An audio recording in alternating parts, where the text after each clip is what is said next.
Ariftion by Kylie was and John. Some people say it was Hades who brought fog.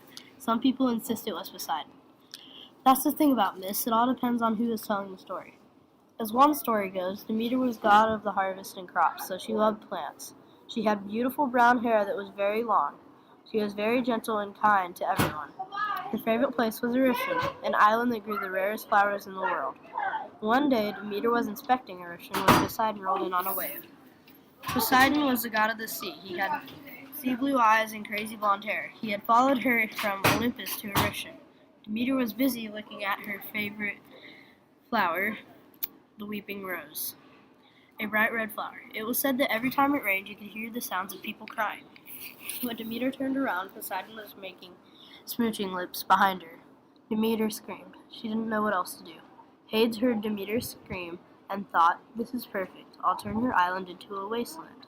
Hades decided that the island would remain like this. He loosened the bonds of gravity that held the island in place so it would roll with the tide. When Demeter found out about the curse, she was furious, but she couldn't do anything. Hades was more powerful than Demeter, so Demeter went to Hades and begged for him to lift the curse. So Hades said, "Persephone will spend 2/3 of the year with me and one with you." "No," screamed Demeter. She loved her daughter too much to let her go. "I'll tell Zeus to let you come to Olympus since you're banished to the underworld." That really got Hades' attention. Meanwhile, a young teen mortal boy was home alone while his parents were getting wood. Their usual place to collect wood was on the other side of the woods, but the woods was very dark.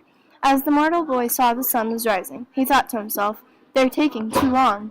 In the morning, finding his parents weren't home, he grabbed his sword and went looking for them. Little did he know that Hades was watching.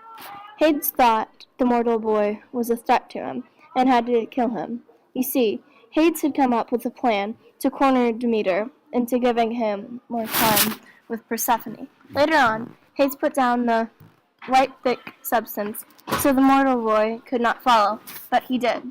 The mortal found the island where Hades was waiting to kill him. The mortal fought back when Hades attacked, because he thought Hades had kidnapped his parents. Finally, after a long and brutal battle, the mortal demanded for his parents.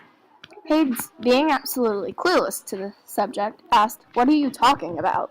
"Last night my parents went looking for wood. They never returned home," explained the mortal boy. "I'll fix your parents, but I'll turn them into fog," said Hades. "What? Why? Why can't you turn them back to humans?" the mortal screeched. They already ate from the underworld, but I'll let their spirits go by making them into fog.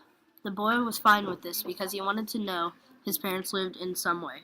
Hades went to Earth to share his creation with the mortals. Everyone was happy with the fog and very few complained. So anytime you see fog, it's because Hades kidnapped a mortal. Created using Powtoon.